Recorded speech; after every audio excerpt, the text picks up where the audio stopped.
Hi friends, வாங்க இன்றைக்கி எங்கள் வீட்டில் என்ன சாப்பாடுன்னு பார்க்கலாம். சுட சுட சாதம். இன்றைக்கி வேறு சட்டியில் மாற்றி வச்சுருக்கேன். இது என்ன பாத்திரம்னா, இதுதான் எங்களுக்கு ஏடிஎம்கே கொடுத்த பாத்திரம். பாருங்கள், சாதம் கொட்டி வைக்கிற மாதிரி அந்த பாத்திரத்தில் சாதம் வச்சுருக்கேன். அதுக்கப்புறம் இங்கேயும் இருக்குது சாதம். அதுக்கப்புறம் சிக்கன் பெப்பர் சிக்கன் பண்ணியிருக்கேன். பாருங்கள், சூப்பராக இருக்கேன். பாருங்கள் எப்படி இருக்குன்னு பாருங்கள். சும்மா சாதத்தில் போட்டு பிசைஞ்சு சாப்பிட்டாலே போதும், செம்ம டேஸ்ட்டாக இருக்கும்.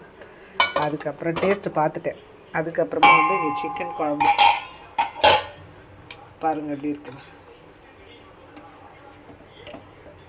சிக்கன் குழம்பு சூப்பராக இருக்கும். நல்லா ரொம்பவும் கெட்டியாக வைக்க மாட்டோம், ரொம்பவும் தண்ணியாக இல்லாமல் இப்படி நல்லாயிருக்கும் சிக்கன் குழம்பு. அதுக்கப்புறமா இங்கே எங்கள் வீட்டுக்கார் விரதம், அதனால் அவருக்கு மண்டி வச்சுருக்கேன். வெண்டைக்காய் கத்திரிக்காய் போட்டு மண்டி வச்சுருக்கேன். வாங்க சாப்பிடலாம். பாய்.